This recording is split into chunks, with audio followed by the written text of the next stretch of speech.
hunting, fishing, cooking, camping, conservation, travel, gardening, photography, family. family. Family. This is the Outdoor Ruhls podcast.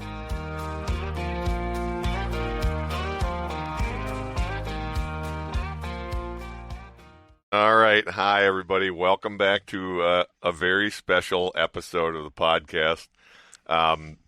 This one's special for a couple reasons. This is going to be episode 26, and it's kind of an episode where we're celebrating a little bit. I don't know, a little bit of a victory lap for me anyway.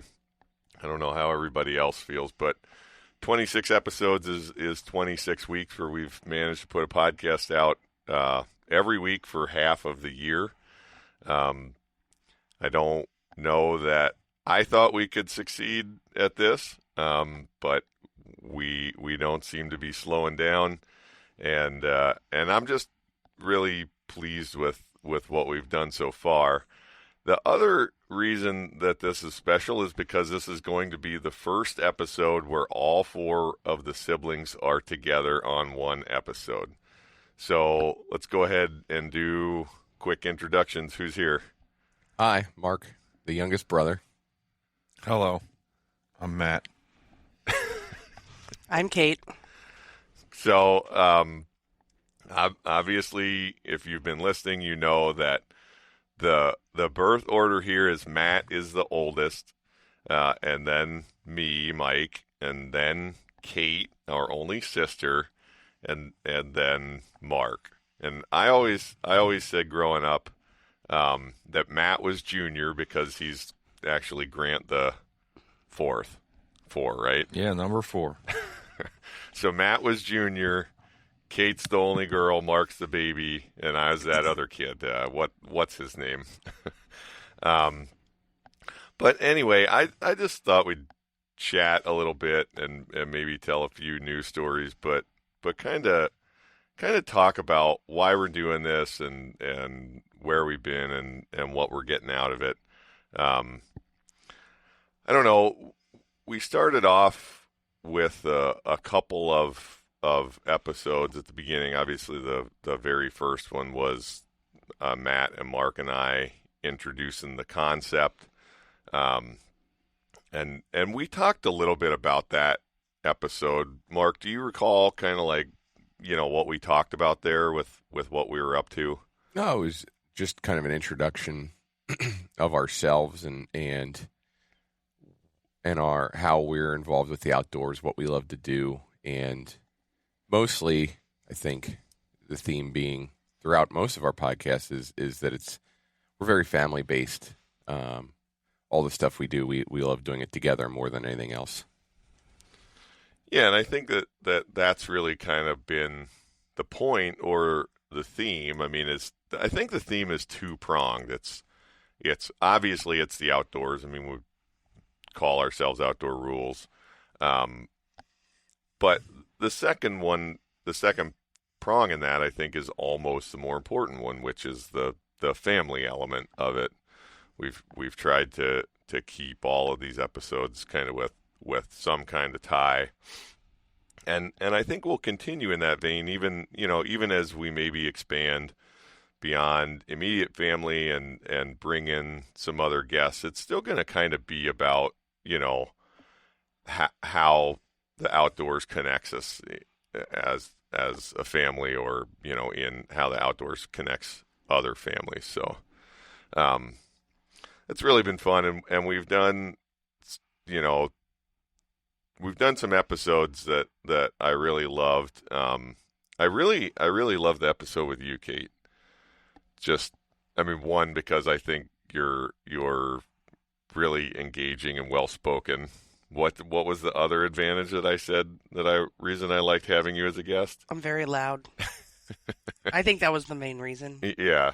I don't before we got any of the new fancy equipment, I didn't have to worry too much about matching levels with you because yeah, my voice carries. We are of equal volume and projection, but I think it was a good episode from the standpoint of this isn't all about hunting and fishing. I mean, not that we didn't talk about it some there, but it was an episode more focused on travel. And I don't know, that was just, I thought that was a lot of fun. Matt, have you like given any thought to the episodes you've liked that we've done? This is where Matt's gonna go. No. I mean, no. I have episodes I don't like, Oh yeah? but I don't know that I have a favorite. What episodes don't you like?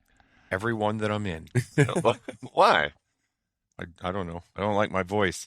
Really? Yeah. Oh, that's silly. I like your voice. Gee, thanks. I especially like when you do Kermit the Frog, which we have not played yet. Can you do it live? I'm not doing it right now. You can't do it now. Oh boy. Too much pressure. It's funny because Matt is actually maybe the most expressive of all of us. Yeah. But it does not necessarily come across. I don't know if it's just you don't like hearing your own voice. You get nervous. That's definitely part of it. I'm also always editing in my head what's before I say it, and I don't do that in real life. Yeah. Oh, we know that. Yeah, I think you're right. Like you're a cut up. I mean, you're all like there's always music playing in your head. You're kind of always doing stuff. You're always making funny noises. And now we have an audio platform and we get you on here and Yeah. it's One of my favorite episodes was, it maybe was Broadkill, but like you were talking about doing something, I don't know what, because I listen vaguely, guys, but not one of our 17 followers. not one of our dozens of regular listeners, it turns out. that's true. But it cut to Matt, and Matt's like, yes, I like doing that. It was like something you really like doing. It was like crabbing or something. Yeah, I was like, I really enjoy that. But it's just, you were so serious. But in real life, you're The funniest of all of us. And also, you have the highest highs, and I mean, you can be a little. You have a real range of expressiveness. I guess. Yeah, I think that's true. I don't know, Mark, any kind of thoughts about I really enjoyed the 8 for 8 episode, and both parts of it I really enjoyed.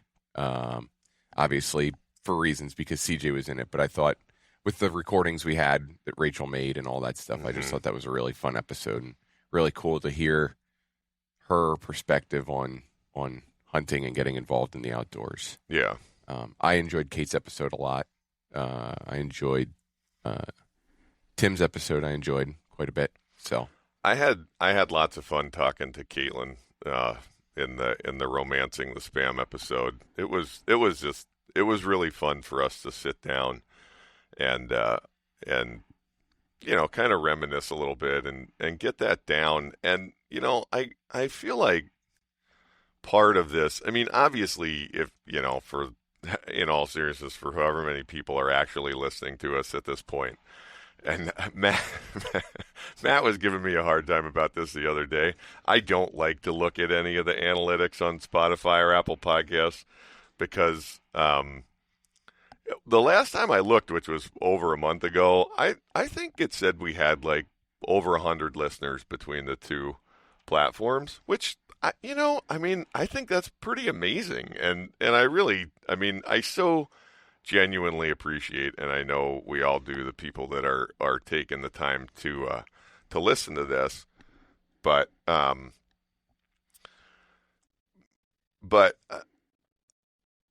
it's not about that so much as it is about kind of collecting the stories. One of the things that there's a couple episodes because this one's being taped here in Quentin. In the last couple episodes that you'll be listening to, I've mentioned this, but back home in Quentin for a long weekend here, and we've recorded a bunch. And so the episodes that'll come out before this, one of those that I'm prefacing this way because you all haven't heard it yet, but we got a tape from some family, and this episode it will already be out when this one airs, but hearing voices of people who were very, very important to all of us and who are now long gone really inspires me to do this podcast, because I guess I think about 40, 50 years from now when, in all likelihood, I'll be gone and my boys will have something that they can go back and listen to their mom and I, as younger people, talk about where we came from and where they came from, and I hope that that'll be meaningful for them. And I mean, I don't know, Matt or others, it was such a big part, I feel like, of our childhood and experiences around the outdoors, but also just in general, like sitting around listening to family stories was just like something that we did, right? Yeah, I think a lot of times family reunions turned into that. Right. And we had family reunions regularly. Yeah. That recording that I'm talking about was from 1989, and at that time they were doing 2 family reunions a year. They would do a family reunion in the summer outside, a big picnic style family reunion, and then they would do a winter one that was generally indoors at a church somewhere, like in a church basement, and that one was here in Quentin at church. And I mean, I think that's just like it's kind of amazing, and I think the tradition of those family reunions is kind of being lost. And I mean, I'm certainly not saying I've done anything to to try to keep that going, but hopefully this storytelling that we're doing here, will just be part of something that people that come after us will have a chance to kind of look back on and get a sense of who we all were and our broader family at the time, and the people that we're recording with now, grandparents and cousins and great aunts and uncles and everybody else, and hope that'll be meaningful to folks down the road. And again, I mean, in case you're curious, podcasting is not something that you do for any financial gain.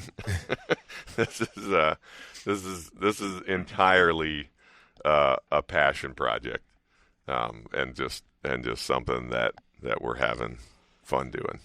I sat in on the episode with Jane and Lana. I was running the video camera, and I was sitting there thinking, listening to them talk, and I just hope that, you romanticize in a way, like I hope my grandkids are someday sitting around a table talking about the impact that you guys, because we're talking about Bobby and Sarah, right, who are our great aunts and uncles, the impact that you guys and myself have on my grandkids.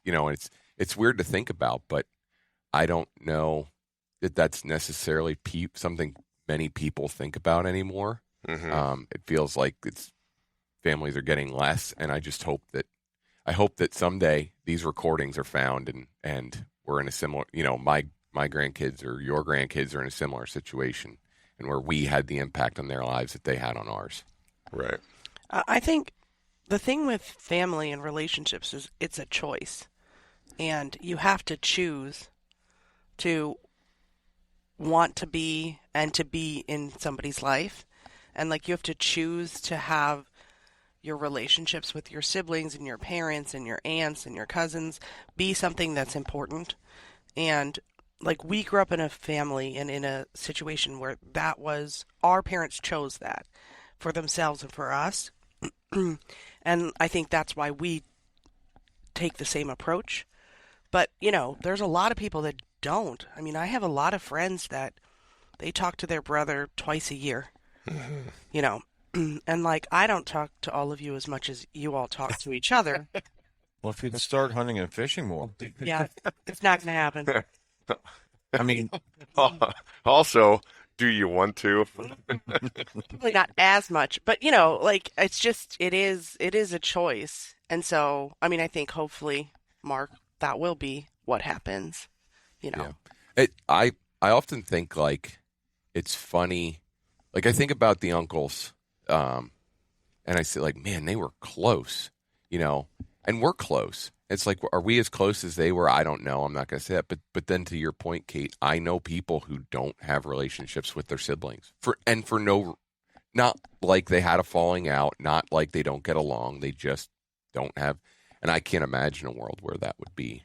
Right. Yeah. And I have friends who didn't have a relationship with their siblings, barely talked to them, and then their sister died young. I mean, you can't go back and you don't know.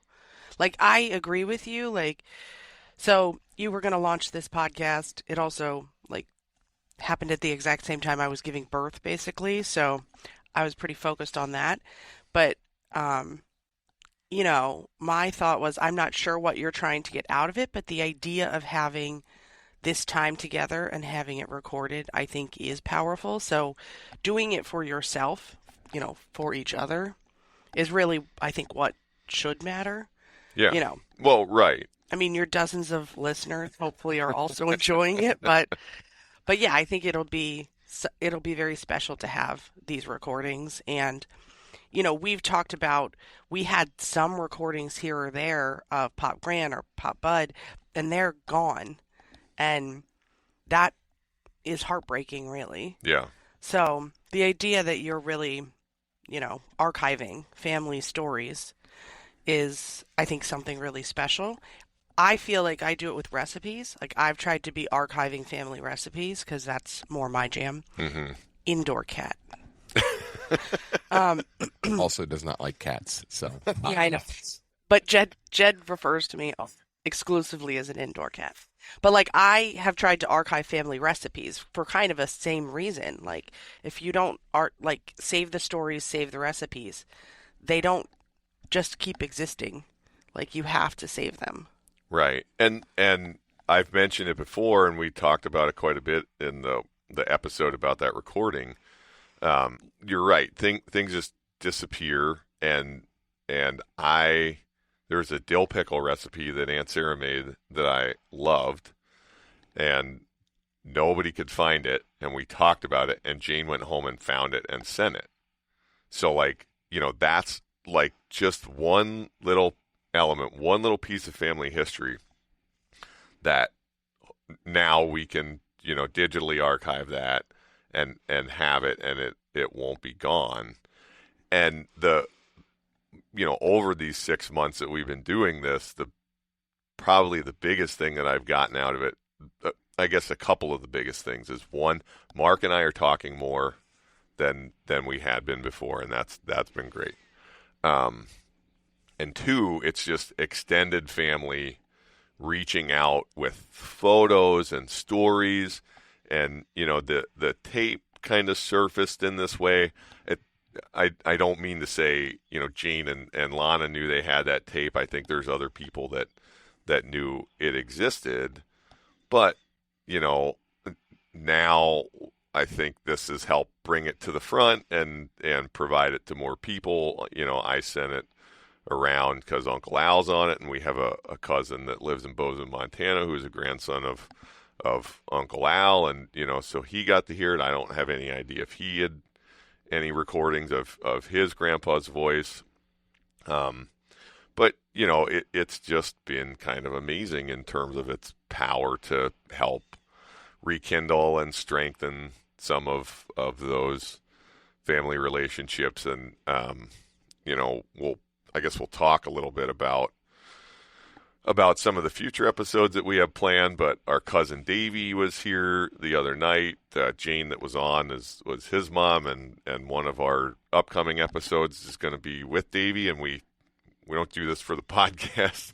We've called him our other brother Davey for 30, Matt, I don't know. Yeah, I mean, I my kids call him Uncle-y Cousin-y Davy. Uncle-y Cousin-y Davy. Yeah, he's our other brother Davy, and he has been forever. But he paid us a very nice compliment about the podcast that I really appreciate. But more so, he pulled a list out of his wallet, and he said, "This is the list of stories I want to tell on the podcast that I've been keeping as I've listened to it." I will listen to that one because he's funny too. He is. Well, he's funny in the way that you love. Because he's funny in his criticisms of us. Yes. Right? His favorite song growing up was a song that Matt wrote, which was "Mark is a stupid, ugly, stupid head." It had a good tune. Yeah. You know what I mean? Right. Can anybody sing it? No, we've actually tried to remember what tune it was to. Yeah. Oh, I know. Mark is a stupid, ugly, stupid head. There you go. It had actual lyrics at one point, but all of them had lost to time. Chorus or the refrain. Right. Unfortunately, we'll never hear I love my large intestine. Oh, man. That was a good one. Yeah. I was after a very long bout of Intestinal discomfort. Yeah. Which, again, that's like the perfect example of how funny and expressive and outgoing Matt is sometimes he makes up songs in the moment about crazy stuff, and they're actually pretty good and pretty funny. I feel like there are at least 25 to 30 original Matt songs from my childhood that were like hilarious, but I mean, we'll never remember them. See if somebody had been recording them. Exactly. Kate, you mentioned the tape about Pop Bud. You recorded an interview for a school project. Yeah. With Pop Bud about his World War II service. Yes. And it was around for a while. And nobody knows where it went. And now it's gone. And we're hoping against hope that someday it shows up in a random box of stuff. Else. What is a cassette, I assume? Mm-hmm. Yeah. Yeah, I did a whole project on him, and I mean, I probably had at least an hour, maybe more. Yeah. And he went through all the battles and. Right. And Mark, I remember this from their house. There was a memento that Pop Bud made regarding his service that was around, and I thought it was gone. I knew nobody had thrown it away, but I thought it maybe went to other family or something. Mark, describe that. It was I'm not sure the size. I didn't look. Probably 20 millimeter. Oh, it's at least that big. Casing, and then from an anti-aircraft shell, and then he took nickels and bent them in the top to make kind of like an ashtray. It was made as an ashtray. To hold 3, and the nickels were all 1945, and then etched in the brass around it were all the battles he was at, his name, the ship he was on, the years, and all that stuff.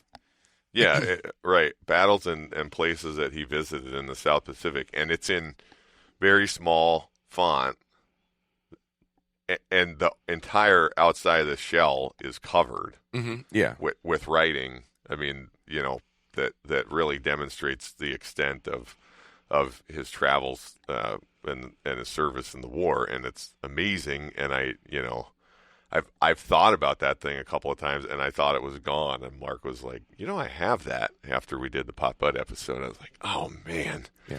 So I have his naval pea coat. If anyone's ever looking, you do. Mm-hmm. Man, I think he gave that to me. I'm fairly certain I remember him giving that to me. He probably did. Yeah, I just before he passed, so. And it's cool. It's his. It is his handwriting too. He etched that freehand all the words on there, so that's his own handwriting. You can recognize his handwriting. Yeah, he right. Has very distinct handwriting. One of my other favorite episodes is I really liked Unscheduled Landings. Have you listened to it, Kate? I have. Yeah. Oh, that one you listened to. I did. Robert loves that episode and asked me again recently to replay the part about Uncle Matt falling off the horse. Why is that everybody's favorite part? Because it's I actually have talked to several people that didn't listen to the podcast until I told them I fell off a horse. Yeah. And now they're listening to it. Well, see, there you go. It's good to have all this stuff recorded because you never know what's going to be of interest to people, it turns out. And I think that's also been a little bit interesting to me. You mentioned it, Matt, somebody that you know, I think from Kaylee's soccer, a friend of ours, of Caitlin and I's, an old friend from Yellowstone reached out. She reached out after the episode about flintlocks and was so complimentary. And her name is also Kate. And she also has a personality very similar to our Kate, which is forthright and honest. Yeah, I was going to say good, but sure. In terms of delivering opinions, it's a forthright approach to delivering opinions. and she said, I listened to the Flintlock episode. Thanks. Now I'm the kind of person that listens to hunting podcasts. It's just like I guess you just never know what people are going to engage with, and we've just gotten some feedback from people who don't. Kate fishes but doesn't hunt, but anyway, aren't really necessarily into the things that we're into that have listened and engaged with it, and that I don't know. I just think that's so awesome and makes me feel good. I thought it was funny. I was like out at a coffee shop, and a woman who knows Mark, an older woman, came up and was like, can you help me? I was listening to them and now I'm not sure how to find him again. So I had to like walk like an 80-year-old woman through how to get back on your podcast because she was so invested in listening to them. That's Barb, our biggest fan. It was Barb Stoner? It was Barb. Yeah, I got a selfie with Barb at the Quentin house. She's your biggest fan. I can't tell you how much I appreciate people like Barb listening to the podcast. And I was with Liz. Liz was in town, and we had not talked about your podcast before that, but she was like, what do you mean they have a podcast? So she said she was going to listen to an episode. Well, I don't know if she did. Shout out to the Ziffer. Yeah, Liz, we'll find out if you're listening to these things. There you go. I had to give Mima a hard time a couple weeks ago because she was like 3 or 4 podcasts back, and I was like, "Oh man, I've been saying Mima's the only one listening to me. Now Mima's not even listening to him anymore." Now it's Barb. Yep. No, but I like the storytelling around unscheduled landings. It's just fun to think about those things, and then like after we did that, it was just like 2 to 3 times as many more stories as we told about kind of like similar things emerged, and I don't want to ruin them because there's like a bunch of good stories, and they pretty much involve everybody, including Kate. Yeah. Kate ice fishing. That's all I'm going to say. I believe her one and only ice fishing experience. Correct. I get blamed for this. We'll get into it. Oh, we're definitely going to get into that one.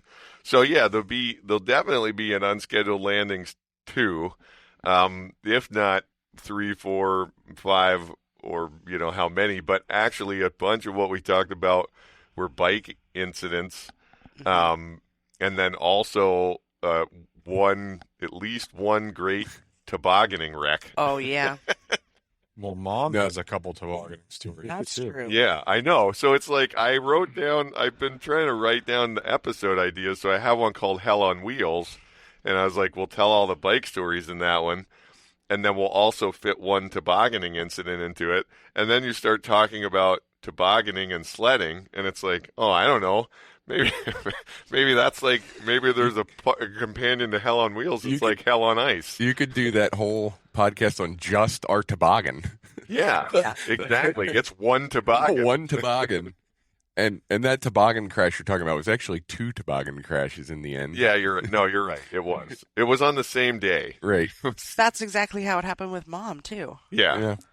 These things, yeah. Apparently, anyway, toboggans are dangerous. Did you know that in Kentucky they call a stocking cap or a beanie a toboggan? No. Oh, I was so confused about that when I first moved down there. Somebody was like, "It's getting cold. You got your toboggan?" I was like, I mean, my family owns a toboggan, but I don't have it.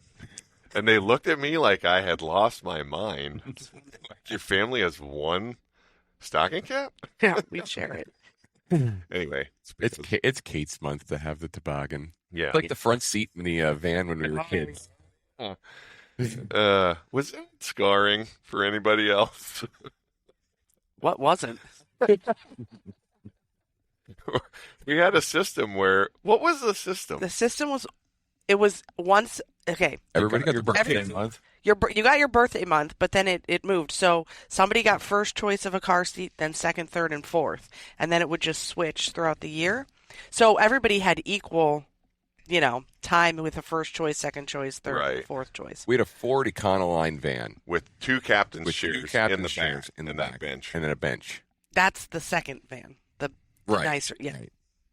Yeah, and what we're talking about is how we chose seats in the van. How the parents delegated who got to choose the seat. They stand by that being one of the best parenting decisions because it prevented a screaming every time we went to the car, which is probably true. Yeah, But that would be fair. And enough. Matt and Mike felt like they were getting the shaft because otherwise, yeah. otherwise they would have constantly had the good captain's chairs. Yeah, see, Matt, You got screwed. I know. It's not your fault they decided to have two more kids, right? Exactly. Is that the van you fell out of, or was that the? That's a green. That was the green one. The green Which is Chevy like van. a whole nother. The I green don't van even was have that's fantastic. not on my list of unscheduled landings. Oh yeah, Yeah, I gotta put that on there too. We had a green Chevy, green and white, right? Yep. Chevy Green and van white Chevy van. before that I had an incident. Yeah. that somehow I get the blame for. I don't blame you for it. Meemaw does. She can't was- blame I herself. wasn't driving. I don't know that she blames you for me falling out of the van. I think it was more For how long? it was a notable reaction that you had or lack thereof. to I me figured falling she out. would notice herself and stop the car. Yeah, Mike was rolling. Had to be like. I mean, I thought maybe she knew and just didn't care. I don't know. You're like, well, we're not that far from home. Are we also allowed to tell the story of when she used to drive the van down Zinn's Mill really fast? Let's save these. Look. She doesn't want us to tell that story. Probably not. I think probably the statute of limitations is over, so she can't get Oh yeah, Child and Protective Services called anymore. they're not going to haul me away. How good the food is. So anyway, it seems like we have like unscheduled landings, hell on wheels, maybe hell on ice coming up. So those will be fun, and that's like I just feel like all of the storytelling that we do, it's like all good storytelling. It just encourages more storytelling. It's just kind of keeps going, keeps building. And then I keep talking about it, but here real soon I'm gonna start doing the series I'm planning to do on this big trip I have planned to Norway with Poppy and GT and Robert and some other friends, and then hopefully I'll take some podcast equipment over there with me and record some episodes while we're there. So I'm looking forward to that. Matt, what's the one that we were talking about with you? Oh, come on. I don't know. Bass fishing with Bob. Oh yeah. Yeah. That'll be it's really coming up, right? I mean, when's your first? Week and a half. You're going down to Lake Gaston. Yeah, to That's fish Gaston. Virginia or North Carolina? The border runs through the lake, so Oh. depends which side of the lake you're on. There you go. And that's something you guys do every year, and then you'll be fishing northern Pennsylvania lakes a little bit later. Mid-May. Yeah. We were hoping this weekend while I was home to get our family friend Jim Jones, who is golf course owner, on here, but it sounded like Jim was short staffed this weekend and wasn't able to make it. But we're gonna get that one going too. Yeah, we'll figure that out. we've also been talking a bunch about wildlife encounters. I'll tease it just by saying that if you followed along last fall through this spring, there was a big story about like 40, I think they were Reese's macaques, escaped from a monkey research facility in North Carolina, and it took them 4 months or something to catch them all. They used Twinkies to catch them, or what was it? Yeah, what was it? M&Ms? I don't remember. Anyway, they used candy to catch them. Good, I wasn't there. They'd have just caught you. Yeah. Oh man, if you wanted to catch Matt, a Kit Kat would definitely be the thing to use. Chocolate milk and a Kit Kat. Kit Kats are the best. But believe it or not, within the extended parts of our family, there are more than one monkey-related story. So we'll get around to talking about that. And Mom and Dad, I think we've mentioned this, but Mom and Dad Dad has a cousin that is recently retired or semi-retired from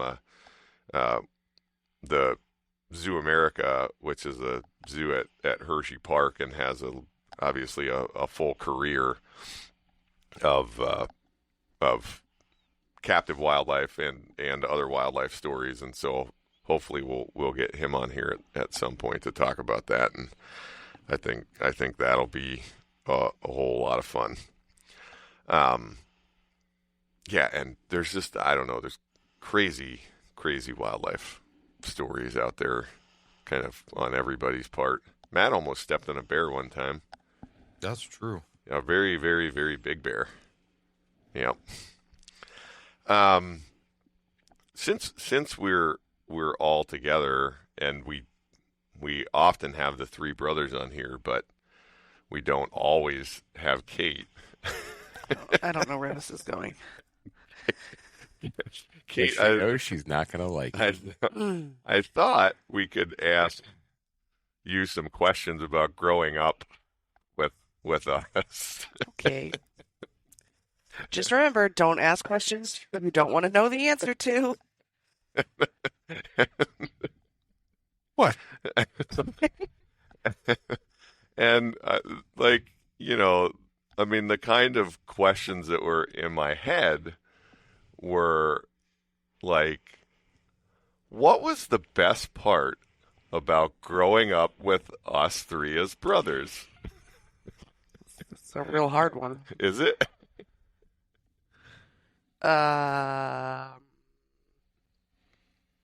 Okay. How much time do I have to think? Well, I don't know any different, so it was fine. The best part is that you don't know how bad it was because you have nothing to compare. I have nothing to compare it to. I mean, I feel like, I don't know, I have different relationships with all of you, so. You two were a unit. You know, I used to call you Madamike, like as a little girl, because you would always go playing, and I would be like, come out. I remember coming outside just yelling, Madamike, Madamike. You would never come to play with me. Not because we didn't hear you. I don't think that's why. No. I didn't hear. So Mark and I hung out more, which was probably more detrimental to Mark than anything else. But yeah, I don't know. It just was the reality. Probably not the best part was getting chased by Matt with a stick till I ran into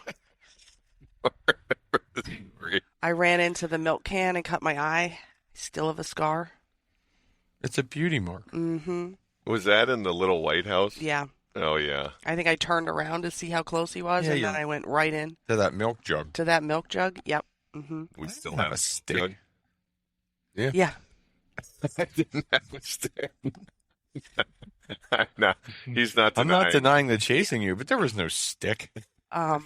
He also broke my foot. We were playing basketball. We were on the same team. You weren't rebounding properly. It was after church. I was in now we're freshman, and we were on the same team. And I think Poppy the other one on our team. And he went to pass me the ball, and instead of letting me get the ball, you jumped on my foot pushed me to the ground to get the ball. Did we score the point? I don't know. What I do recall is, speaking of the van, Mom and Dad were like, I was like, my foot really hurts. And they're like, hurry up, we need to get home. And like they actually like left the sliding door open and started slowly driving away because they thought I was being too slow. So I had to run on a broken foot into the car.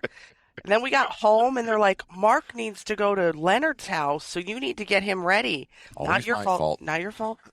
And so, like, they made me go upstairs and get Mark all ready for the day. And finally, I'm like, can someone look at my foot? Because I had a grapefruit coming off the side of my foot. And they're like, oh, that doesn't look good. Walk downstairs and get yourself some ice. So I did that. Then you all ate. I just sat in the living room. Anyway, it doesn't matter. It was a lot of that kind of stuff. Sounds like it kind of matters. I guess. You've been holding this grudge for years. Yeah. It's not the only one. Yeah, and she's not done holding it either. No. Probably not. No. No, it was good. I mean, you know. Well, and that's, I mean, now, like, there's my next question is, like, which do you appreciate more, the physical toughness or the mental toughness that we help you build? Yeah. I don't know. Probably the sass. Sass. Yeah. Yeah. No, I mean, I think it's really part of growing up with siblings, and I think particularly with a lot of siblings is, I mean, it's kind of easy to pick on mom and dad for this or that, but I mean, I feel it with 2 kids at home, and Matt had 4. What was I thinking? You guys each have 1, but it's like dividing your attention up all the time. It's a real thing. Yeah.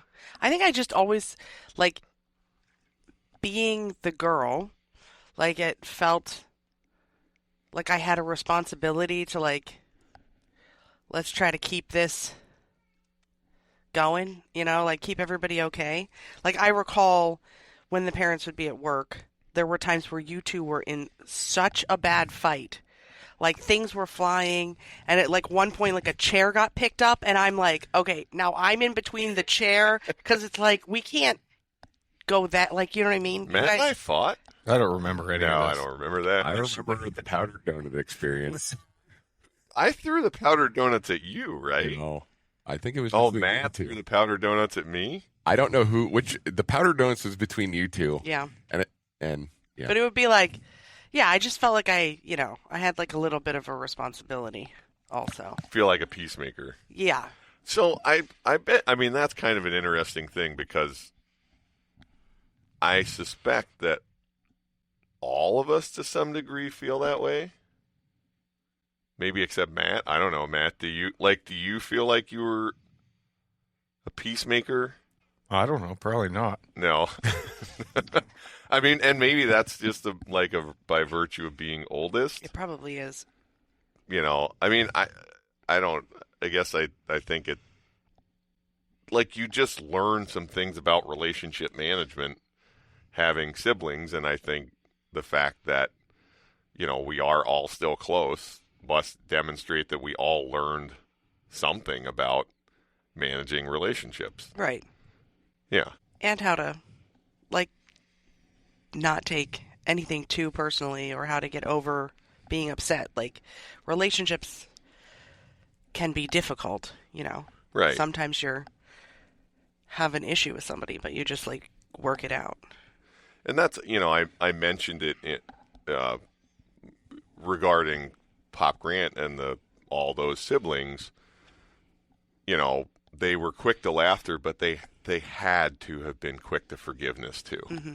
I mean, they were all, in 1989, they were all later in life mature adults. They had already lost their first sibling, but they sit around and laugh and do that multiple times every year. I mean, surely there were quarrels, Mm-hmm. right? And surely there were hurt feelings at times, but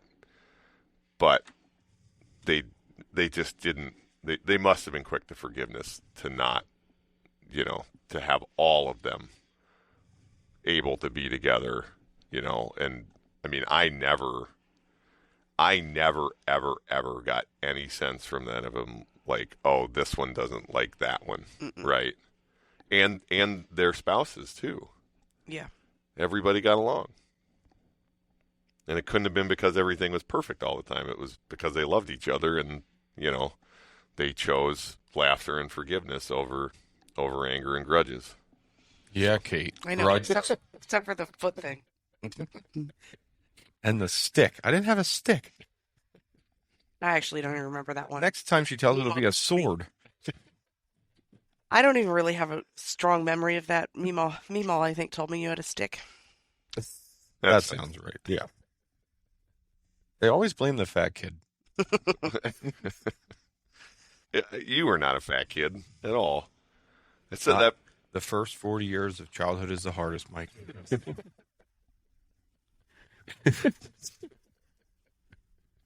Oh boy. I don't know. Are there any other stories that we want to tell? Anything else you want to, in all seriousness, anything else you want to say about growing up with brothers? Kate, I mean. No, I mean, I love you all, and I'm happy this was my lot in life. Girls are kind of scary, guys. Oh, you're the scariest of all of us. Oh yeah, no. Nobody's afraid of anybody in this family like we're afraid of you. I know. I like it that way. We know. Loved by some, feared by most. Yeah. I got a problem with these two. We'll fight it out, but you might stab me in my sleep. Possible. No, man. Yeah. I don't know. You bring such balance to us, I feel like, in some ways. And I know that there's got to be times that are hard for you that are like, because I suspect you're kind of a sounding board for all of us. That there are definitely times where things are going on in the family where we're calling you and you're getting multiple phone calls about the same thing, and some of it's you're probably like, I could not care less about this. Yeah, I'm sure we have all felt this way at some point or another, but I do sometimes feel like I'm kind of the fixer, or like the person that a lot of people will come to figure out how to process something, or and for advice about what to do. Yeah, see the other person's side, that type of thing. So, which is fine. It's not a bad thing. But I do really love, to get back to the podcast, I do really love that baby Anne is such a part of our origin story. I mean, we had sort of been talking about trying to do this, and then all of a sudden, I call her the miracle peanut. She came along, and then all of a sudden provided this nucleus for us to get together and to start doing this. And it's just an amazing little sort of piece of family history, and like our other kids, hopefully something that someday she gets a chance to listen back on, like, wow, this was the weekend that I was born that they were recording these first couple of episodes. So yeah, thanks. You're welcome. And thanks to Jed. Yeah, of course. Thanks to Jed. Thanks to all of our kids and our spouses and our partners and our extended family and all of the people that have helped with this, and Rachel and Caitlin and Jed and Mom and Dad and Tim and Denise. I mean, doing this has really been fun, and it's really been rewarding, but it does also take up time to record these things and edit them and get them out, and get the stuff up on the social media platforms and all the other things that's going on. And it's just like everything else, it takes a village, and for us, the family and extended family is that village. So it's really been amazing to feel the support for that. So anybody got any closing thoughts or anything else to add here? Well, we did it. We put out one a week for 6 months, and I sure hope that we manage to do the same for the next 6 months, and with any luck, the 6 months after that, and we'll keep going for a while till we're out of stories to tell. So, all right, thank you guys. I would say we're probably going to do some sort of giveaway on the 26th episode with some merch. Oh, on the Instagram post. There you go. So anybody who's listening and not on Instagram, check us out, follow along, and then watch for that because we're going to give away some of our swag. Yeah, there's getting to be some cool stuff. There's T-shirts, stickers, and also bait pucks. 3D printed bait pucks. That's also thanks to a neighbor kind of mine, extended family, kind of their extended family, but other folks being willing to help do stuff for us. So, yeah, no, good point. What is a bait puck? That's what you put your bait in when you play hockey. All right. It's a hard plastic container to hold smaller live baits, like not worms, but like wax worms or mealworms. And so, I don't know. They're about as big as a hockey puck. Yeah, they look like a hockey puck. They look like a hockey puck, and they have a twist off top. So, but Mike got them printed with our 3D logo, and on the bottom side, when you flip it over, is a QR code that takes you to our Spotify. Cool. Yeah, cool. We're really I asked the question for your listeners who don't know what we're talking about. Yeah. We appreciate that. You're welcome. Good radio. It's All right. like I'm usually yelling at the episodes, like, what does that mean? Apparently, Davey, our other brother Davey, has a whole list of complaints from Uncle Sim on everything we get wrong in these. Yeah. That sounds right. Oh, yeah. Well, we get plenty wrong. Yeah. Which is the other fun thing about family history is, it's only as people remember it. So, Yeah. All right. Well, as always, you can find pretty much all of our content on outdoorruhls.com.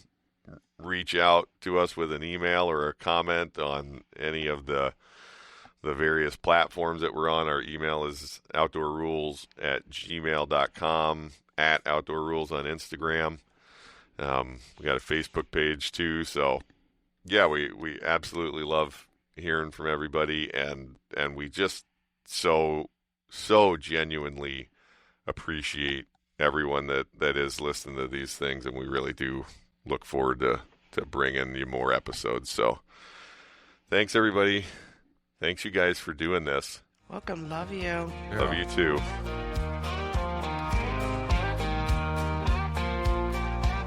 Hunting and fishing, the great outdoors, mixing history, laughter, love, and folklore, creating memories with family and friends. These are the trophies that matter in the end. Outdoor Ruhls.